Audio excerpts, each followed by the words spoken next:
Vaheguru Ji Ka Khalsa, Vaheguru Ji Ki Fateh.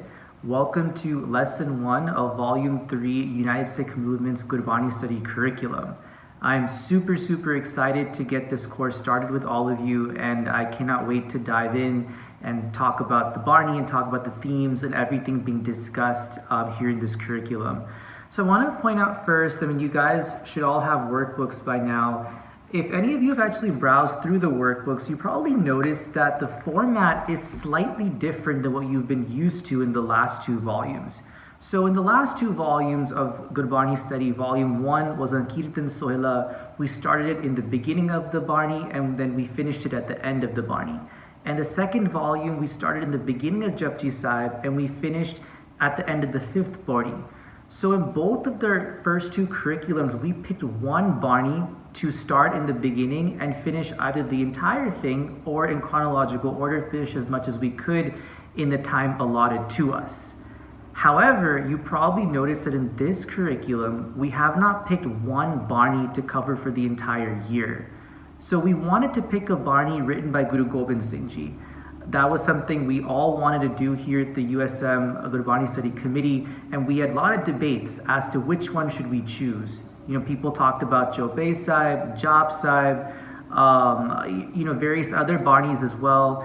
We couldn't decide on one to choose for the entire year. So as a result, an idea that came up that we all agreed on almost immediately was to instead pick little portions of several of Guru Gobind Singh Ji's Banis and combine that into one curriculum.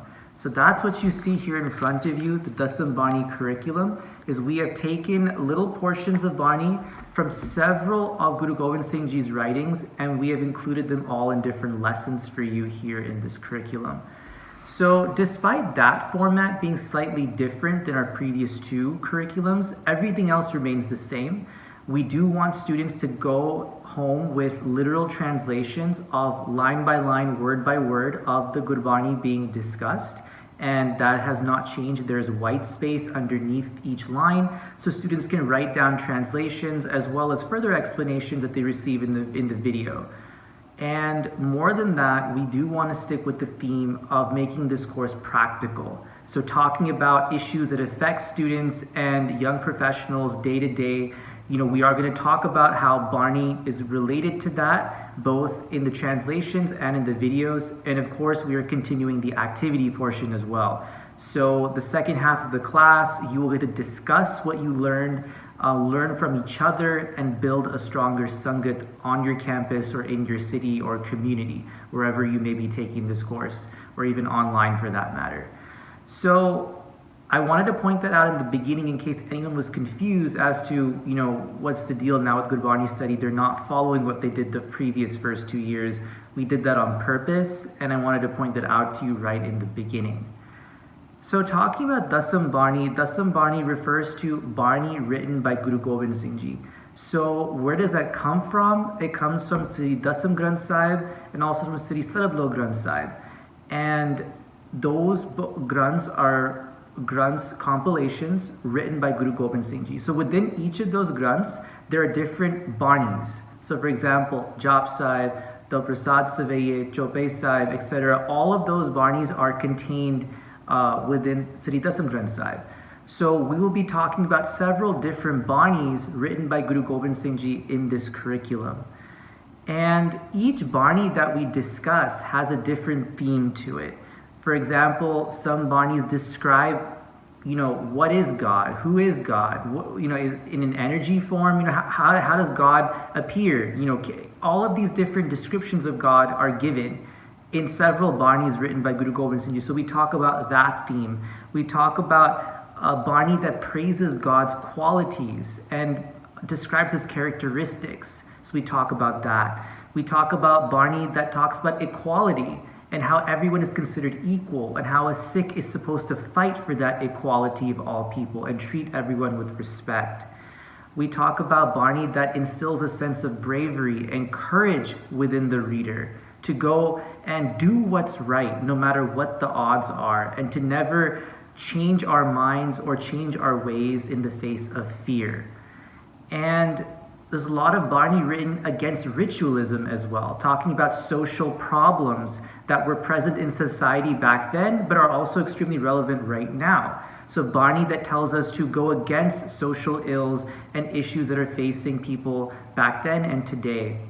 And lastly, of course, there is Bani written about justice and activism, how a Sikh is supposed to be both a soldier and a saint, and to go out and fight for those that cannot fight for themselves, fighting against the oppressors and making sure that justice is served, not just for our community, but for all communities around the world. That a Sikh treats everyone equally and fights for everyone's right, no matter who they are, how they worship, or where they come from.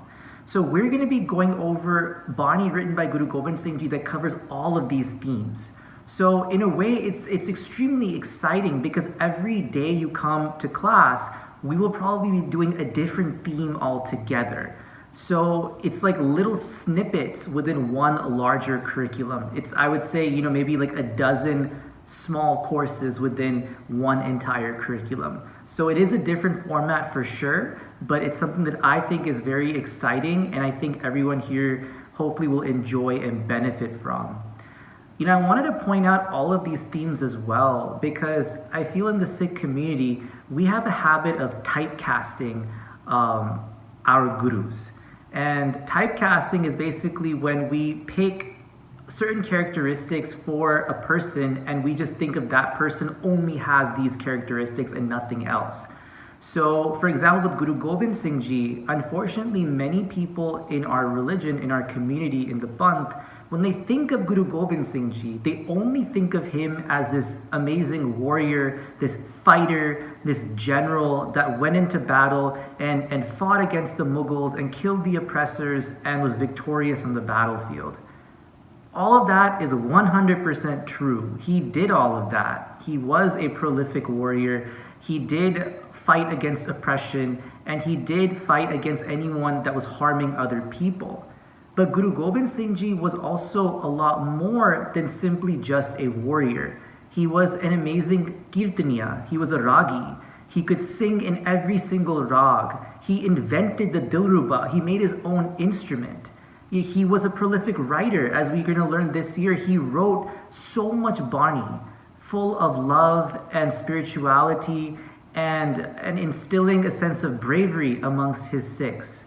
So Guru Gobind Singh Ji was more than just a warrior or a military leader, but he was a writer, he was a musician, Ragi specifically, and he was more than what most people just think of him today.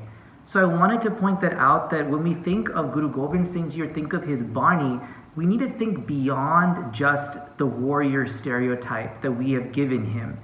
And I want to point that out again because that is so important to broaden our understanding and our horizons as to who Guru Gobind Singh Ji was and just words cannot describe how phenomenal of a personality and leader and individual that he was. He was a guru, of course. He's one with God. We can't describe him. It's not possible. But we need to try our best to move beyond the limitations that unfortunately our community has sort of given onto the guru as to who he was and what his characteristics are.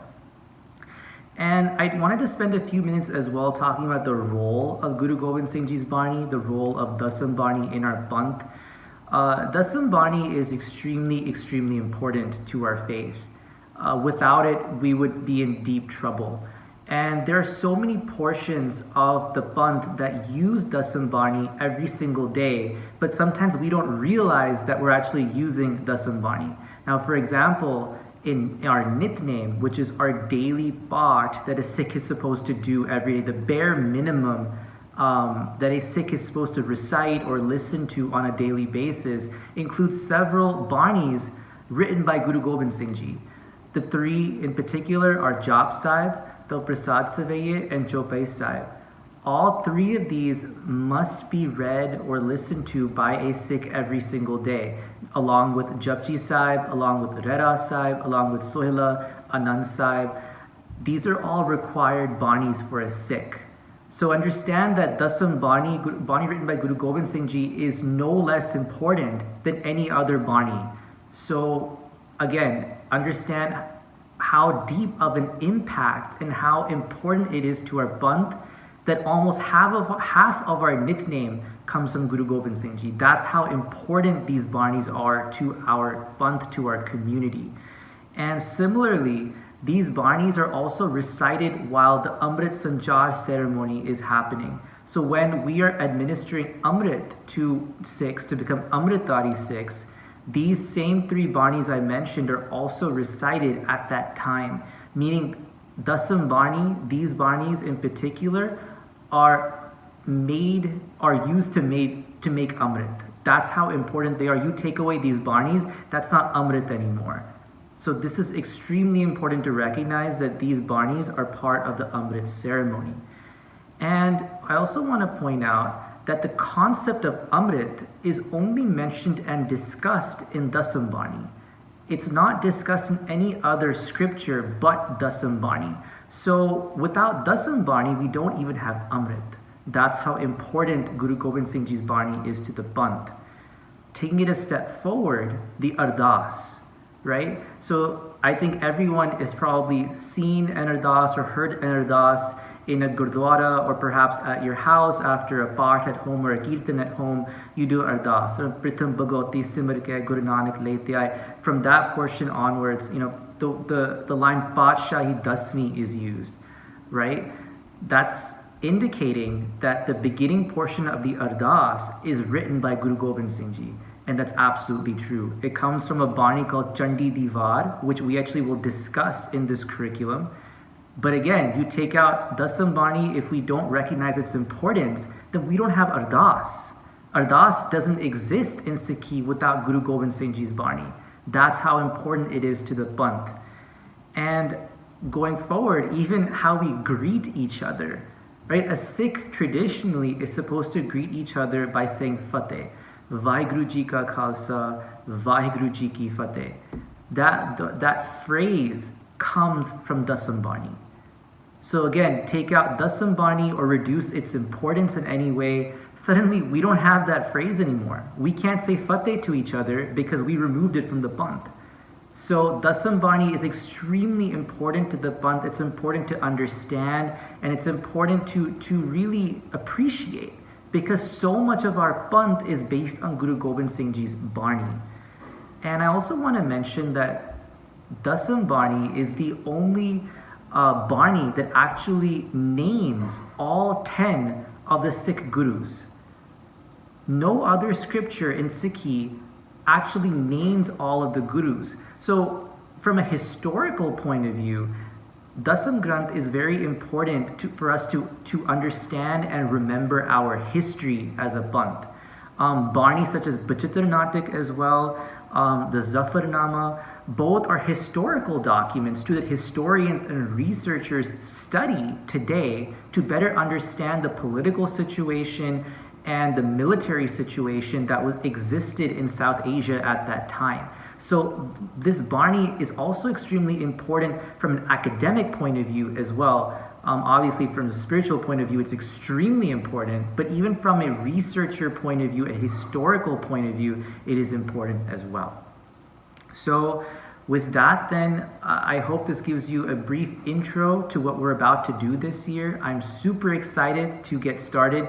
Next week, we'll start with the first Bani Jap Sahib, and from there we will continue throughout the entire year, and we will try our best to give you the best explanations that we can, and hopefully you can take those explanations and we can provide you with further knowledge on how to use those in your daily life, and as a result we can all grow together as better Sikhs and move forward. And with that, I will see you next week. Vaheguru Ji Ka Khalsa, Vaheguru Ji Ki Fateh.